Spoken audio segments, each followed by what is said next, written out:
Hi everyone! Welcome to my channel. My name is Vanessa, and in today's video, I am going to share with you my whole journey of me getting a ultra thin veneers. So as you can see right now, I'm already done with my veneers, and i-explain ko sa inyo lahat ng proseso, yung buong experience, yung pros and cons experience sa aking dental clinic, bakit ko siya pinili, and why did I decided to get veneers, and of course, the expenses natin sa pagbe-veneers. So if you wanna know the whole process and everything about veneers dito sa Philippines, then keep on watching.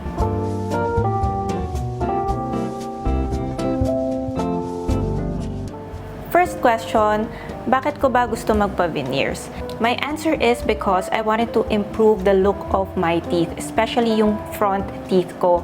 And guys, most of the pictures that napapansin ko kasi ever since, it's been like more than 10 years na, probably 20 years, I always see myself sa pictures taken na lagi akong nakasmile pero close yung mouth. Yon, parang ganyan lang siya. And bibihira lang talaga ako na may confidence to really smile. Like really smile talaga, nakitang-kita yung teeth. Wala naman talagang problema sa teeth ko. It's just that hindi talaga ako confident sa the way it looks sa akin every time I smile. And yun nga, napansin ko na every time I smile, tas pag nakita yung teeth, parang ang nakikita ko lang talaga is yung two front teeth ko, and then the rest becomes parang it looks smaller or hindi siya like talaga pantay. And one of the insecurities when it comes sa akin teeth is yung gap between my two front teeth. And yun pa lang, sobrang hindi talaga ako nagiging confident every time I smile because I always see yung gap na yon sa gitna ng ipin ko. And syempre, yun agad ang nakikita ng tao every time you smile at them. And you know, so parang yun talaga yung insecurity ko doon sa teeth ko na yon. And that's why I decided na magpa-veneers. Also, brief history lang sa aking teeth. Nagpa-braces na po ako nung high school pa. And naayos naman siya, but syempre habang tumatanda tayo, nagmo-move din yung mga teeth natin. And yun, it's causing gap sa aking teeth. Now na maedad na tayo, I decided na maybe I should try veneers. And nakita ko din sa reviews ng ibang vloggers, influencers, and celebrities, nakita ko talaga yung big difference ng veneers sa kanila. And veneers is a procedure na hindi naman talaga sobrang maapektuhan yung natural teeth mo. Ang veneers is napaka-expensive na procedure. It's really an aesthetic procedure sa teeth. Talagang pinapaganda niya yung teeth mo. So, ayan guys, mas lalo akong na-inspire na itry ito, and ito na siya. Then I found CAD, and CAD means Center for Advanced Dentistry. They are located in Green Hills. And most of the vloggers and celebrities doon pala nagpapagawa. And there are other dental clinics din na kilala, but I guess na-entice ako sa CAD clinic kasi nga mas parang madami din akong nakikita good results ng teeth nila from the service coming from CAD clinic. So, pumunta na ako sa kanila, and by the way, meron silang branch sa Green Hills and sa BGC. But I chose Green Hills kasi yun yung, I believe, main clinic nila.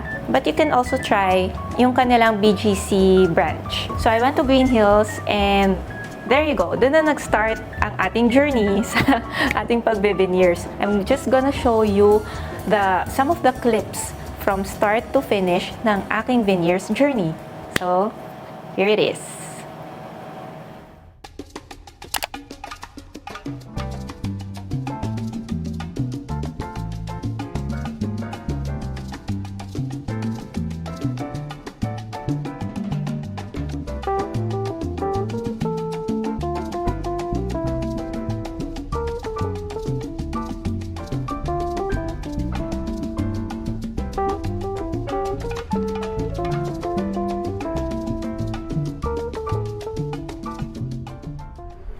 So, andito tayo ngayon sa O Square 1 building dito sa my Green Hills, and guess what? Magpapa-dentist po tayo today. Pakita ko na lang sa inyo mamaya yung dentist natin. Actually, the name is Center for Advanced Dentistry. Ayan, third floor na tayo. So, let's go. So, ayan guys, andito na tayo sa Center for Advanced Dentistry. Nabanggit din sa akin nila na may ganito.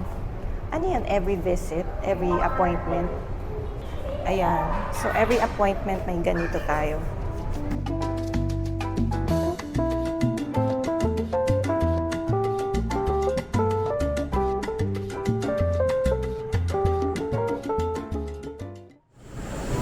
Ayan guys. So, nagpa-consult na ako and in-x-ray na nila ang aking ipin.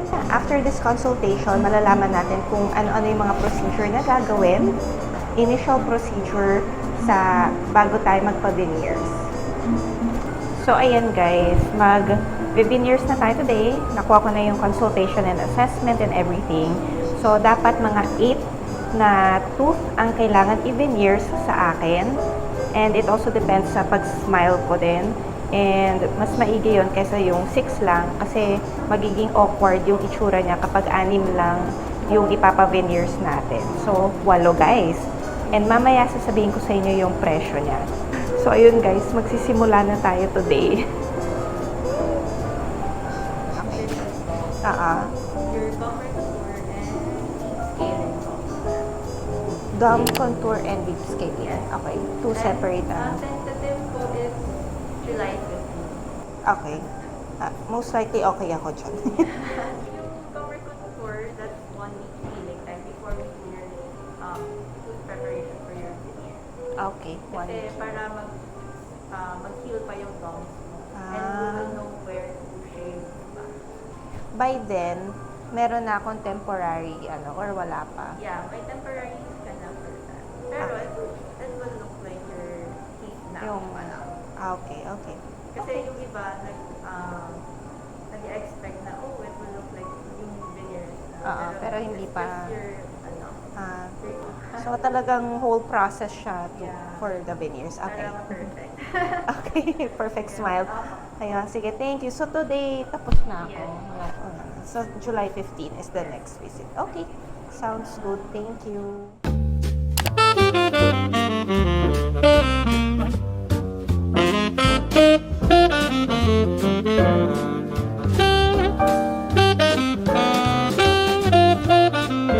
Because we will do the recontour, the gum surgery, and everything na deep scaling. Isa sabay-sabay ko na aswan kasi pabalik-balik Oo nga ako. po.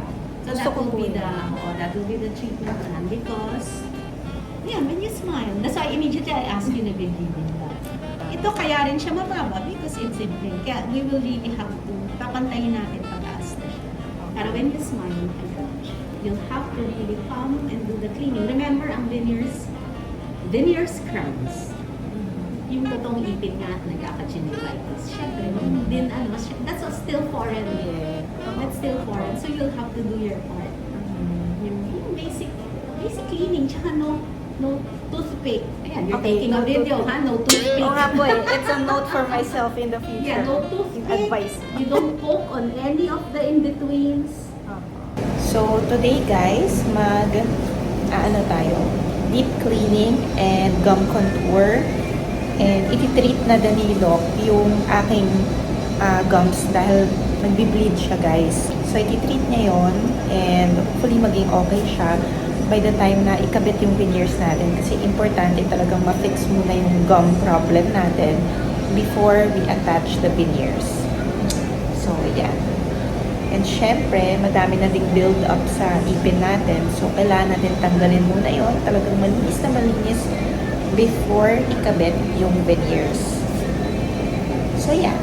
Gum contour and deep cleaning today.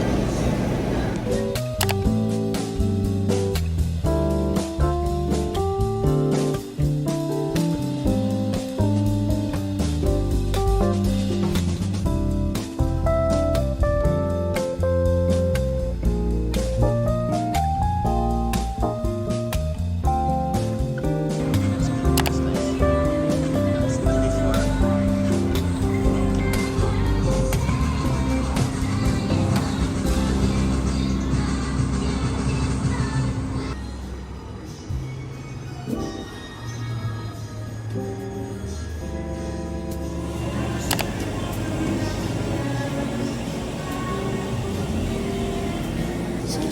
anong purpose ng temporary?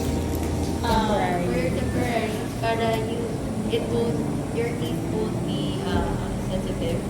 Kasi we will prepare like yung shaving of the Pero yung shaving, sa next visit pa siya. yung shaving lang. Now, Yeah. okay. Para magaling siyang trial for your veneers. Mhm. Kasi you can't bite na directly. Oo, yeah. Yeah, you have to touch it.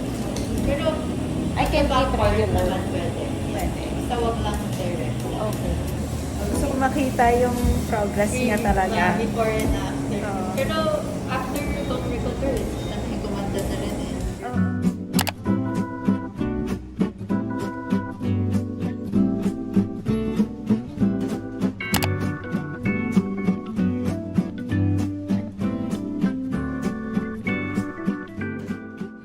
So, andito naman kami ngayon sa Lugang Cafe having super late lunch. So, ayan na guys ang aking temporary teeth. Yan. So, kamukha lang siya nung dati kong teeth. A little bit wider than before. Pero yung behind niyan or sa loob niyan is shaved. Medyo shaved na yung original teeth ko.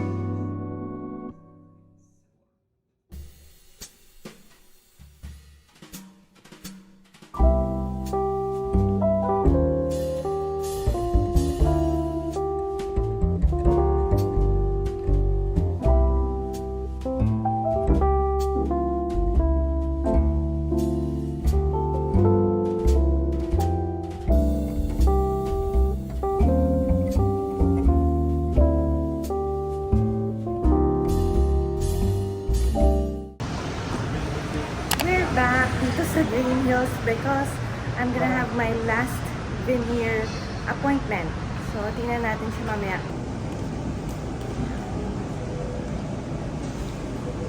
So, ayan pala yung ipin ko prior to veneers para lang makita nyo exactly how it looks like before and mamaya yung after. So, this is hopefully the last visit here sa dentist ko. So, basically, they're gonna install or ididikit na nila yung aking veneers. Yan. So, ngayon, pangit pa yung ipin ko. Pero later, ilalagay na nila yung final veneers natin. So, I'm excited, guys. So, let's see. Tingnan natin later.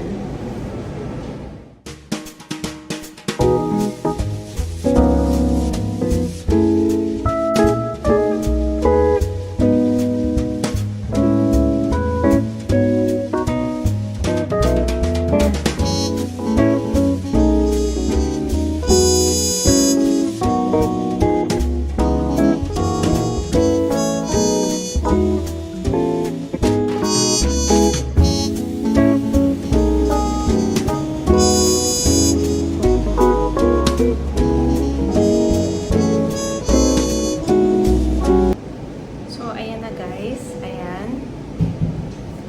Parang naninibago talaga ako sa itsura ko. And it really does make a huge difference. Diba? Ang ganda. Ganda! Ang ganda guys. Sobrang natutuwa ako kasi pag nagsasmile, ang laking difference from before. So,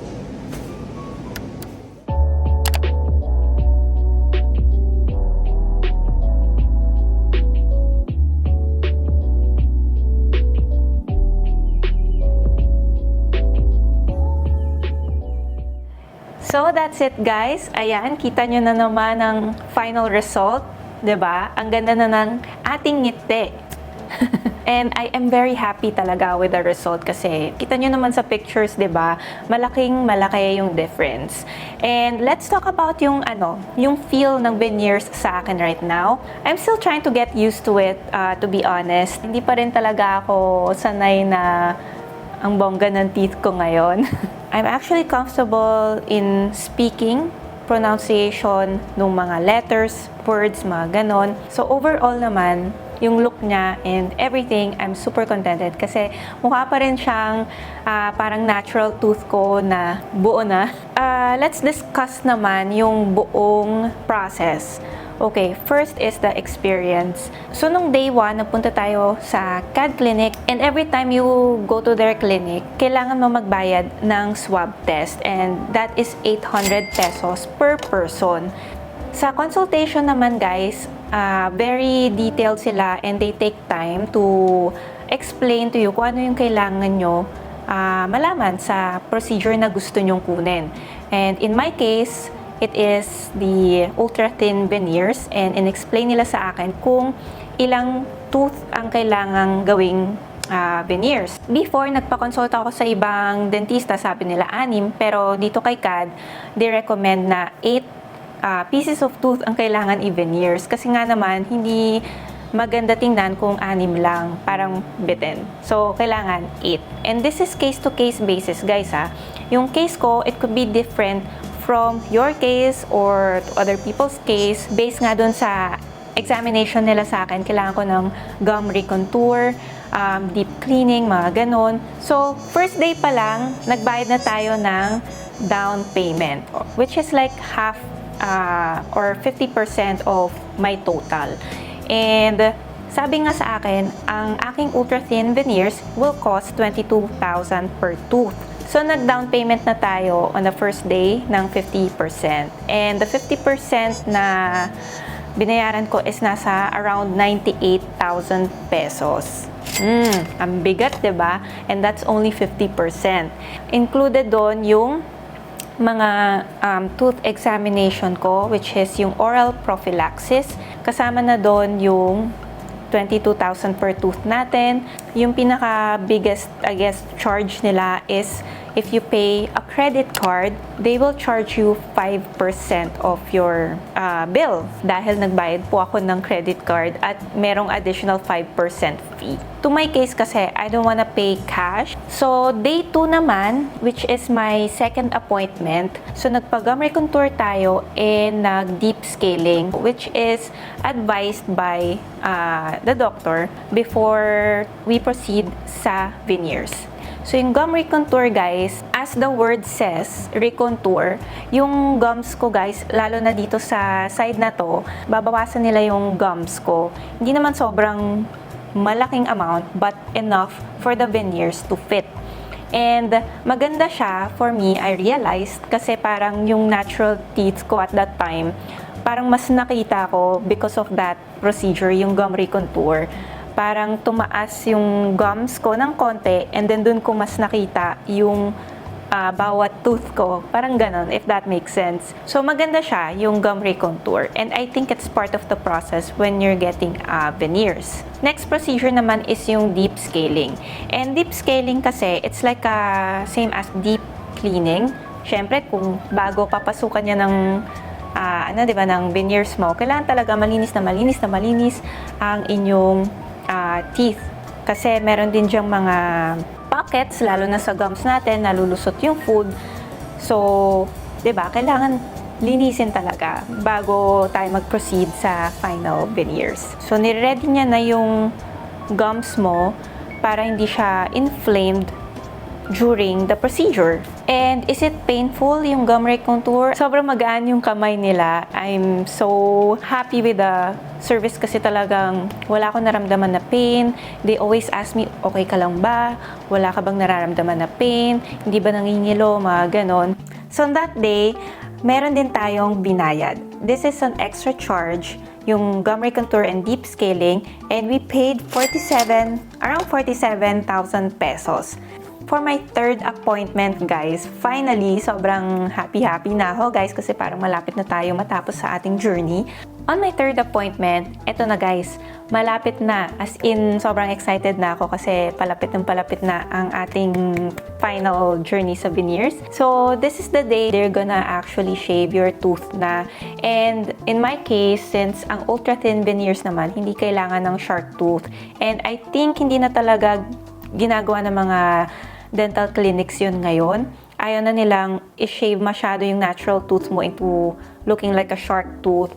Which is good, kasi ayaw ko rin ng ganon. So, yun ang ginawa nila.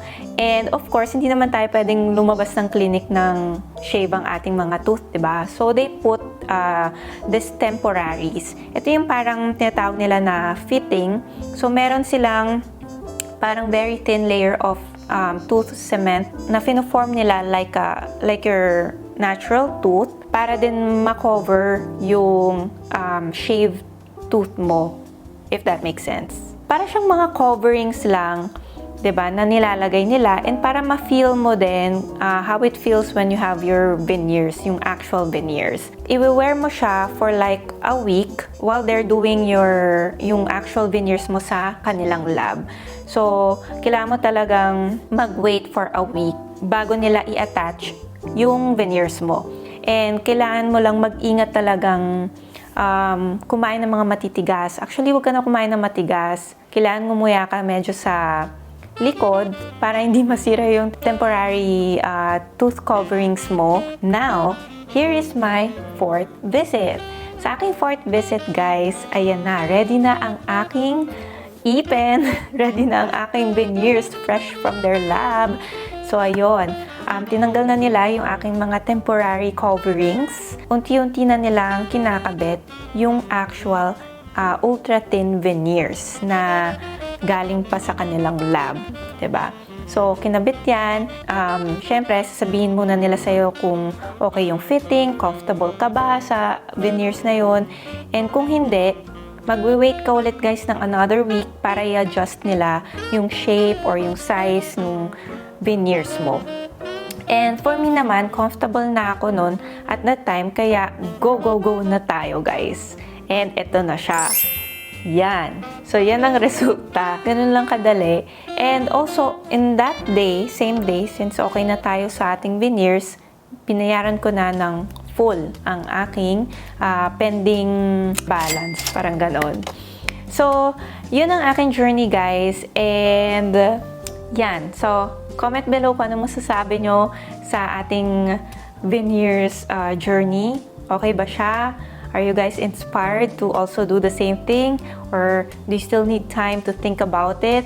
Or kailangan nyo ba talaga? Or hindi? Hindi naman. And if you have any questions regarding my veneers procedure, ilagay nyo lang din yan sa comment box.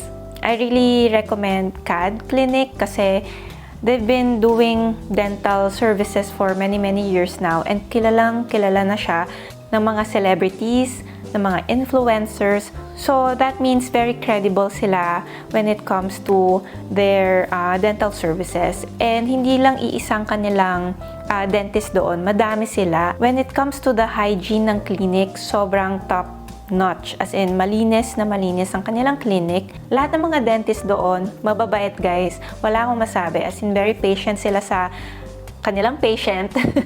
And they show concern sa kung ano man yung problem na sasabihin mo sa kanila. They would always tell you kung ano yung best, the options that you can do.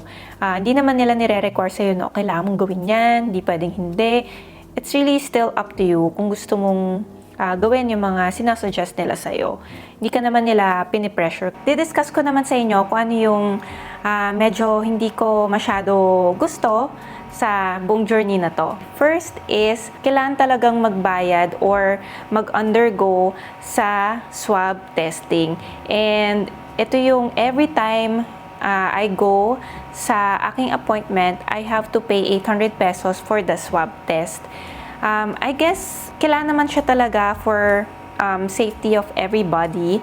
And also, one of the things na hindi ko din in-expect is every time I pay credit card, they will charge me 5% of my total bill. Since malaki na yung binabayaran ko, malaki din yung 5%, diba?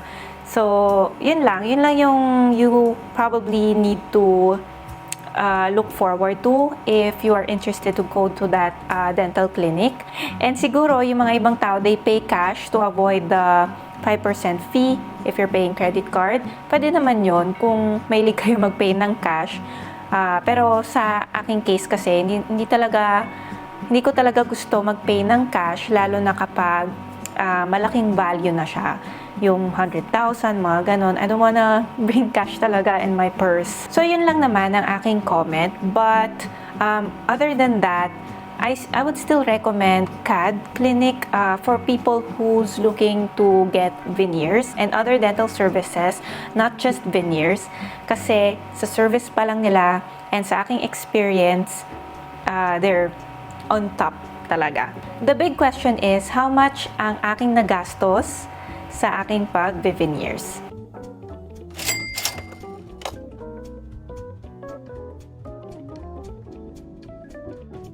So, hindi talaga biro ang paggastos niyan because it's a procedure talaga that it takes time. Iba-iba din yung case natin. Yung sa ibang tao, pwedeng mas mapapamura siya, like probably 200,000 lang, maybe less. Pero sa akin talaga guys, yun ang kanyang presyo na nabayad natin sa kanila kasi may mga other services din akong pinagawa na kailangan talaga gawin bago ako magpa-veneers. So, it's been probably 2 weeks now ever since I finished the procedure. And all I can say is that I am very, very satisfied and happy with the result. Yung difference pa lang guys, pag nakikita ko at kino-compare ko yung aking picture noon at ngayon, parang big difference talaga. Sabi naman ni Doc, since this is made of porcelain, talagang matibay naman talaga siya. Wag lang natin sasadyain talaga na kumagat ng matitigas. And after ng veneers ko, I have 1 month to go again sa aking dentist para ma-check nila and ma-follow up kung kamusta naman ang aking set of veneers. And syempre, kasama na doon yung cleaning, inspection, inspection talaga. When it comes to warranty naman, sabi ni CAD sa akin is, kunwari, may accidentally na na-chip ako na veneers, make sure na I keep that piece. Kasi they can fix that for free. Pag nawala ko yung piece na yon, then mag-charge sila. And that is good for a year. After 1 year is may bayad na. So that's it guys. I hope you liked this video. I hope I shared enough information sa inyo. If you guys are also interested na magpa-veneers, yan po ang aking thoughts and experience and opinion. So, don't forget to comment below kung meron kayong any concerns or any questions regarding my veneers journey. And thank you for watching. I hope to see you on my next video. And don't forget, subscribe to my channel kung hindi pa kayo nagsasubscribe and hit the like button kung nagustuhan nyo itong video natin. And I'll see you on my next video. Bye!